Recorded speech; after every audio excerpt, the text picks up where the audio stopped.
Hey everybody, welcome back to my channel. I hope you guys are all doing great today. It is finally warming up. It feels so much better than it did last week. Last week it was freezing. And what I wanted to do today, I want to take today this opportunity to show you what I'm doing with some of my perennials right now in spring. So most of my perennials, like my daylilies, my hostas and things like that, and irises and all that, my peonies, most of my other perennials, I like to cut those back in the fall, either because they're diseased or they just don't look nice. And I just wanted to show you how I cut these guys back to get them ready for spring. So this is, well, what is left of a coreopsis that, as you can see, I left these stems in place over winter to sort of add some winter interest and also to protect the crown, or the part where you can see here where there's new leaves coming up now.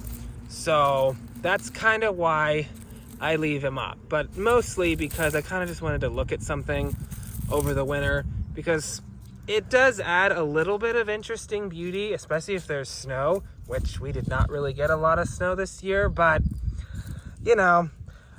But anyways, it does serve a functional purpose. It can help protect your plants in the winter if you leave them up. But now it's the end of March, they're starting to grow, so it's time to cut these guys back. So I just wanted to show you how to do that. So you just go, all you do is you go down to the base of the stem and snip it off, just like that. Real easy, and you just cut all this old stuff out. It will come up completely new from the ground. And yeah, it should come back and it will be just fine in the spring. So let's get after this, and also these black-eyed Susans. So this is what they should look like when they're done. Here's one. Here's the other. Both of these tick seeds.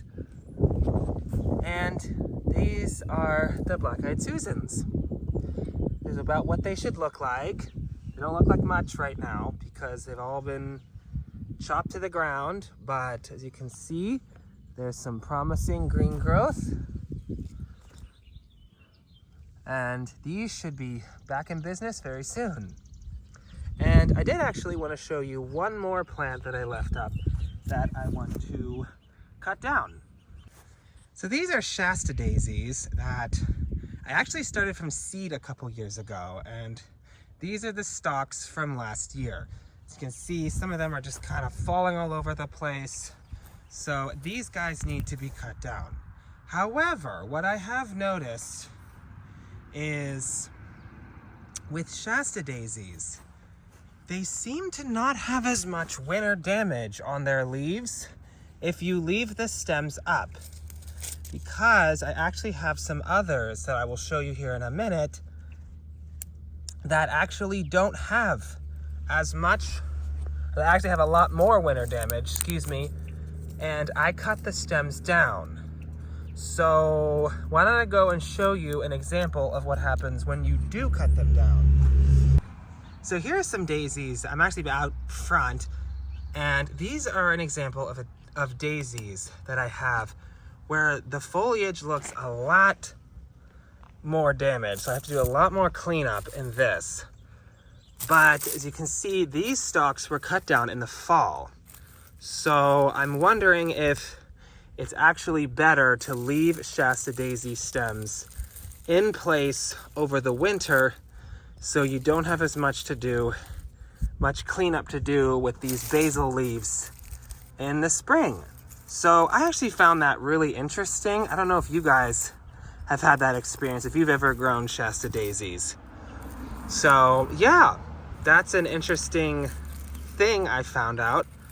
I will try that this year. I'm gonna leave all the stalks from all my Shasta daisies on over the winter and see what happens. So yeah, I just wanted to show you a difference, and let's get back and chop those other daisies down. So here's what I'm doing. Same thing as the other one. You just take your pruners, you just cut the stalks clear to the ground. Avoid cutting into the new leaves as much as you can so as not to damage the new leaves. So I gotta get after this and I will show you what it looks like when I'm done. So here's what they look like. I cut all the stems down. You see, this are all the debris from this bed and this guy right here. This one lives kind of by itself on this side, but that's okay. So I hope you guys enjoyed this video. I know it wasn't really too much. Just wanted to show you how I am cutting some of my perennials back and getting them ready for spring so they can put out fresh new growth in the spring. And I hope you found that tip on the leaving your Shasta daisies up. I'm actually going to try that with all of my Shasta daisies this fall. Just leave the stems exactly the way they are and we'll see what happens next spring.